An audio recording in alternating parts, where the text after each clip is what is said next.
It's been a month or two since I've been sleeping with you. I'm coming home again. I've been to east and west, but baby I like best the road that leads to you. Oh girl, it seems the whole wide world seems to say Zendos, they all look the same. Just seem to drive me insane, but I can't get away. Hello there, thrill seekers. I am back. I did that song Coming Home because I'm back, and if I'm a little bit low in the frame today, it's because I wanted to show you the beautiful tree back there. It's Asian something or other. I've forgotten the name of it. It's got little pokies on the side, and it blooms around this time of year. Okay, I'll get myself a little bit more into the frame now that you've seen it. We'll make sure you see that tree. Isn't that nice? It's like in full bloom right now. Okay. I know, I'm not as good looking as that tree, but... So, I thought today I would talk to you about something I talked about on my European tour a lot this time. There's this, what would we call it, an essay called Zazen Yojinki, Points to Keep in Mind When Practicing Zazen. And it was written by Zazen, and Zazen lived from the year 1268 to 1325, and he was the fourth generation Dharma heir of Dogen. So he was born after Dogen died, but he would have studied with people who directly studied with Dogen. Like some of the old timers he would have known would have been people who actually hung out with and talked with Dogen. And Zazen is kind of remembered these days as being the guy who popularized Soto Zen, who kind of made it a thing in Japan, made it a popular thing. If it had stayed the way Dogen had established it, probably Soto Zen in Japan would have been a very minor sect and not worth, well, I would say worthy of comment, but wouldn't have been something as notable as it is today. Zazen really kind of brought it to the peoples. So, this Zazen Yojinki, Points to Keep in Mind When Practicing Zazen, it was translated by Muho Nulke, who I spoke to on this very video channel a month or so ago. I think I put that video up where I was in Japan, in Osaka, talking to him. He's a German Zen monk who still lives in Japan, who has lived in Japan for about 30 years, I think, and was the abbot of Antaiji, which was a temple that was founded by Kodo Sawaki. I don't think it was actually founded. Somebody pointed out that Kodo Sawaki didn't actually found Antaiji, but Kodo Sawaki is sort of the most famous abbot of Antaiji. And he was Nishijima Roshi's teacher, one of Nishijima Roshi's teachers, one of my teacher's teachers. Okay, so the interesting thing about points to keep in mind when practicing Zazen, there's actually several interesting things, but one of the things I kept pointing out because I thought it was useful during these retreats is we were sitting with people who were often new to Zazen. I don't know why people who are completely new to Zazen would sign up for a 5-day Zen retreat. It took me 10 years, more than 10 years, I think, before I signed up for anything that long. But I do find a lot of people who are completely new to the practice. And I thought some of the things that Zazen says in this essay would be useful to them, because the way we practice in the Soto style of Zen, as Dogen sort of transmitted it, is a practice called shikantaza, which is just sitting, where you're supposed to get into the pureness of just sitting without anything else. Just sit. Don't try to make it into anything. Don't try to change your state of mind to a better one. Don't try to become a Buddha. Don't try to do anything. Just sit and get into the purity of sitting and see what that is. And I've done a lot of videos about that, so I'm not going to talk about that. What Zazen says in this essay kind of goes against that, but I think that in practical terms it's useful. And I know that maybe I should be more of a purist and stick to only shikantaza, just sitting. because some of this stuff, I don't know what they're doing. They're doing some kind of construction over there. You can probably hear it. I guess the mic is picking it up. There's some kind of pounding and banging going on about 2 houses away. So sorry about that. Anyway, what Kazan says here kind of contradicts the idea of pure sitting. See, Ziggy's barking at the pounding, so I don't know if you can see Ziggy. Can you see him over there? He's over there behind a bush. Well, now he just ducked his head down. Ziggy! Hiya. There he is. Anyway, that's Ziggy. So what Kazan says here kind of goes against the idea of just sitting, but I think it's useful in practical terms, especially if you're new to the practice. So let me just go through some of it. These are peppered throughout the piece. This isn't kind of the main point of the piece. It's 6 pages long, but these little hints about how to get through a period of Zazen are kind of sprinkled in throughout the piece, and I just want to read you a few of them. Here we go. When you feel dull, place your mind on your hairline, 3 inches above the center of the eyebrows, or between your eyes. When your mind is distracted, place it on the tip of your nose or in your lower abdomen. You can't see that in this video. 1.5 inches below the navel. Tanden, that's called the tanden. It's this kind of, I think it's probably somewhat vaguely related to the chakras. They don't talk about chakras in Buddhism that I know of, but I think the system of the chakras kind of works its way into Buddhism in the form of concepts like tanden. And tanden actually corresponds, in the terms of the physical space in your body, to, I forget which chakra, to one of the chakras. It's sort of, kind of, well, what does he say? 1.5 inches below the navel. Whichever one is that. You chakra experts, maybe you can tell me. Usually place your mind on the left palm during sitting. And remember, when you're sitting, you're doing the cosmic mudra. So the left palm would be this one. So you're doing this and putting this kind of in your lap. I don't know if you can see that. Place your when you sit for a long time, even though you do not try to calm your mind, remember, you're not trying to calm your mind, it will of its own accord be free of distraction. So these bits of advice, these are things that I heard from my first teacher occasionally, and it comes up now and then, even among people who are sort of Dogen purists. I personally haven't really done this. When I just found out about this right at the beginning of the trip to Europe. Somebody pointed it out to me. It's been there for a long time, but so I actually tried some of these things because I was having terrible problems with jet lag while I was there. And my how do they say it in commercials? Your results may vary. My results kind of varied. It didn't work that well for me, but maybe it worked for Kazan and for other people. When your mind feels dull, try to kind of place your mind here, or place it here, or place it there. Obviously, placing your mind is a kind of an interesting concept, because if you think about it, in the old days, kokoro is the word for mind in all of Buddhism, and kokoro means heart. So people, I wonder if back in those days, people conceived of their thoughts as coming from their chest. We conceive of our thoughts as coming from our head.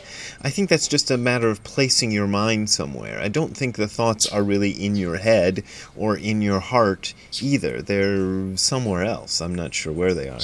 But so that's what they mean. Just kind of put your attention there. Okay, here is some other advice. Let's just move on. It takes them a couple more pages to get to some other advice. Here we go. Drop mind, intellect, and consciousness. Leave memory, thinking, and observing alone. That's very Dogen-y. In fact, he stole that pretty much from Fukan Zazengi, Dogen's advice for practicing Zazen. Don't try to fabricate Buddha, or don't try to become a Buddha. Don't be concerned with how well or poorly you think you're doing. That's an important point, and Dogen doesn't say that in so many words, although I think Dogen kind of means it. But don't judge it. Don't judge your Zazen, because it doesn't matter. It doesn't matter if you think it's good or bad. It really doesn't. Just do it. Just understand that time is precious as if you were putting out a fire on your head. That's kind of old Zen advice that goes, that's been handed down throughout the ages. Okay, here's another one. If dullness or sleepiness overcome your sitting, which they did often while I was in Europe this time, because as I said, I was having terrible jet lag, move to the body.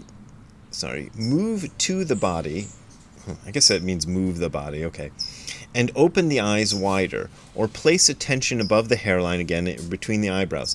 If you're still not fresh, rub the eyes and the body. If that still doesn't wake you, stand up and walk, always clockwise.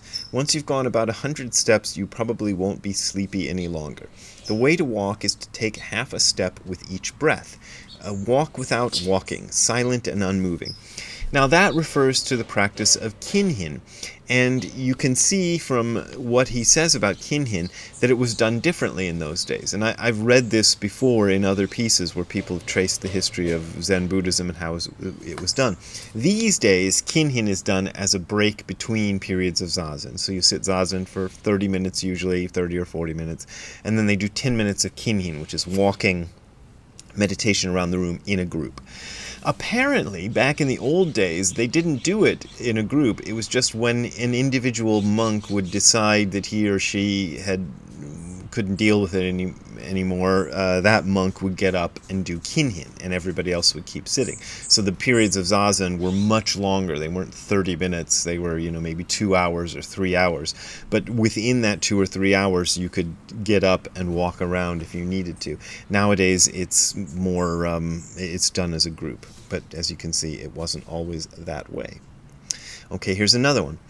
If the mind wanders, place attention at the tip of the nose, he says that again, or the tanden, and count the inhalations and exhalations. Counting inhalations and exhalations, I always learned it as just counting exhalations. So you count each exhalation up to 10, and then you start over again. That's the way I learned about counting exhalations. There is a passage in Eihei Koroku, I can't tell you chapter and verse of where it was, but somewhere in there, Dogen says, don't count your breaths. That's a terrible practice that comes from Hinayana Buddhism, the lesser vehicle Buddhism, and it's better to have the mind of a leprous wild fox than to count the breaths. Which I take to mean it's better to have a mind that's completely wild and crazed and going 90 miles an hour than to count your breaths. That's Dogen's opinion. But here is his fourth generation ancestor who must have known about this admonition from Dogen, saying count your breaths. So there you go. I heard count your breaths from my first teacher. Nishijima Roshi never advised people to count their breaths because he was more of a Dogen purist. It's just one of those things. But the problem with counting the breaths is it can become kind of a crutch. It becomes like anything else, like meditating on a koan or meditating on a mantra or something like that. You get kind of stuck into it and use it as a technique. So try not to use it as a technique, but personally I do it sometimes. If my mind is just like totally wild, I'll start counting my breaths to try to get back into just remembering that I'm supposed to be doing Zazen and not thinking about my tax problems or whatever it is. I don't have tax problems, but whatever the thing is that you're thinking too much about, sometimes it helps.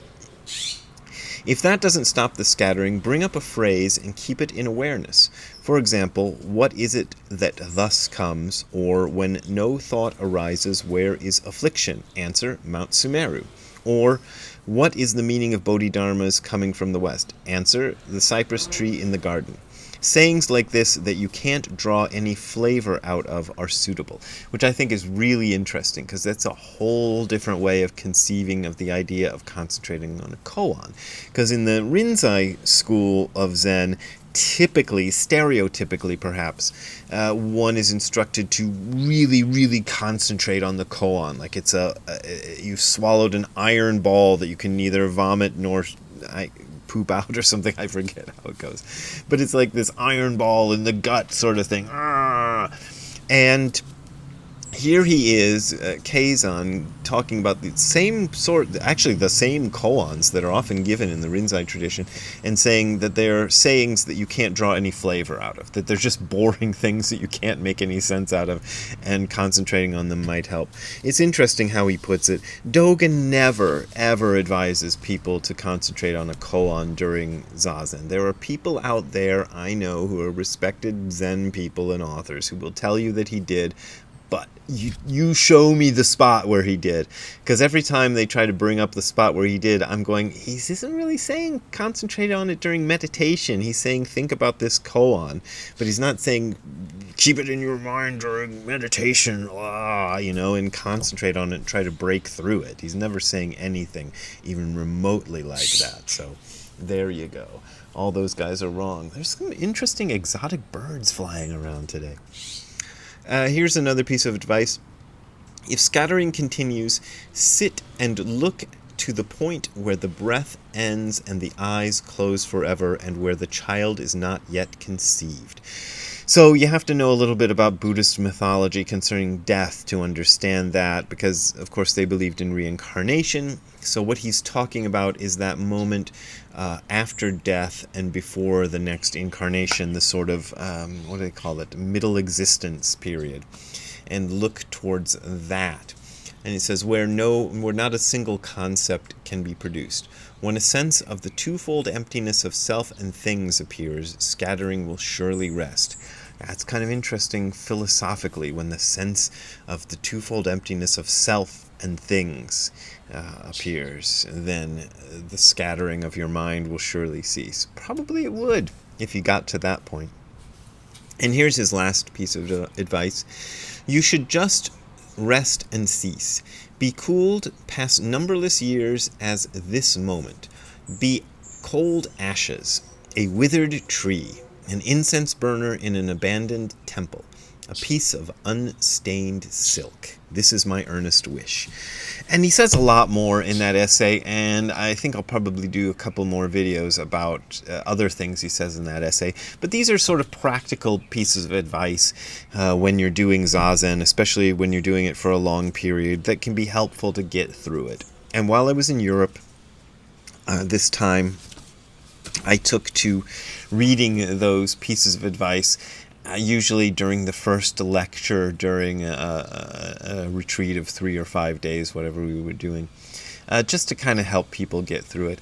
Whether these bits of advice are really all that useful or not is kind of up to the person who does them. Like I said, your mileage may vary, or whatever it says in the commercials. Your results may vary. My results have varied. I've tried in the past. Counting the breath has been one I've worked with, and putting the mind in the tanden has been one that I've worked with, because both of those were things that Tim, my first Zen teacher, had told his students they could do. I had various results. The putting your mind in the tanden didn't work that well for me, because I just kept kind of losing track of what I was doing there. But it did kind of help to kind of get myself out of my head. So if you put your mind in your tanden, that's sort of placing your attention in your body rather than in your thoughts. So that can be useful. And the counting the breath, it's been good for me as far as trying to, if the mind is really chattering, like counting the breaths can kind of take attention away from that. So the counting the breaths thing is that you're not even trying to stop your mind from thinking or boiling over or whatever, however you conceive it. You're not trying to stop that process from happening. You're just paying attention to something else, to your breath. That's what it's supposed to be, but like I said a few minutes ago, it can become kind of a crutch, and you can kind of get too into it, and it gets to be something different. So, there you go. There's some useful pieces or useful advice for when you're doing Zazen. And I hope you enjoyed that. Now I am back in California, where I live, and glad to be back, because the trip this time to Europe was particularly brutal on me as far as the jet lag and everything else, and I came back with this horrible toothache, which was probably brewing there anyway, but I think was exasperated anyway. Just it made worse by all the travel, and especially by it seemed like, I don't know how many airplanes I went on. I went on a lot of airplanes, and that pressure change, I think really ramped up the toothache. So that's why I didn't do videos for a week. I was just in horrible pain. Even when I was doing that Be Here Now song video, I was in horrible pain while I was doing that video. So I hope you enjoyed watching me in horrible pain. I don't think it showed. Anyway, if you want to donate to me not having to go to Europe all the time to make a little bit of money, you can go to the URL that you're seeing on the screen below, which is hardcorezen.info/donate. That is hardcorezen.info/donate. There you will find links to my PayPal and my Patreon accounts. Those are really my main ways of making a living. Like I said, I made some money while I was in Europe, but not that much. One of the talks I did, I got paid 30 euros for, so it's kind of the way it goes for me sometimes. 30 euros being about $30 if you're, it's pretty much 1-to-1 these days. So other places paid more, but still it's not making my my mortgage payments to do these European trips. So your donations are important. That's what I mean to say. Anyway, you don't have to donate if you don't want to. Don't even listen to me. We will see you next time. Have a good time all the time. Bye. Hey, Ziggy, look over here. How you doing under the table? Is that nicer under the table than listening to me? Yeah, I guess so. Oh, there must be something more interesting than me. Alright, we'll talk to you later, Ziggy. Bye.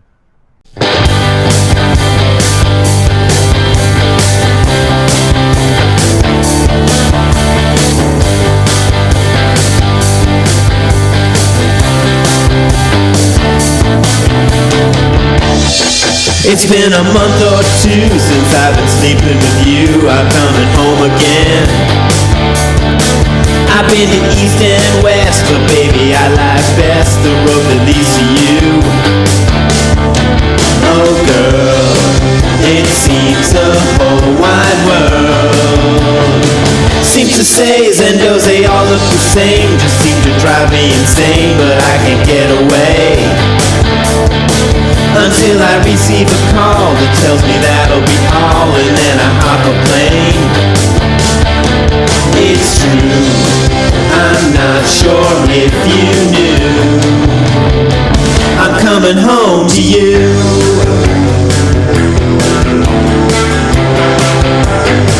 I'm coming home to you.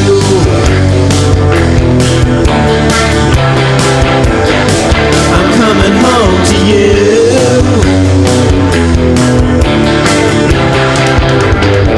I'm coming home to you.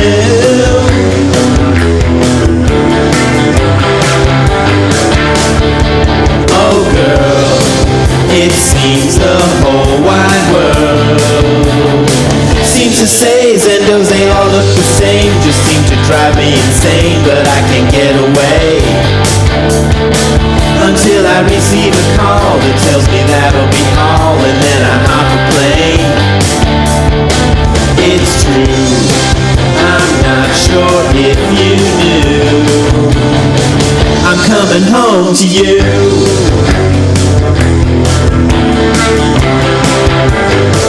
I'm coming home to you.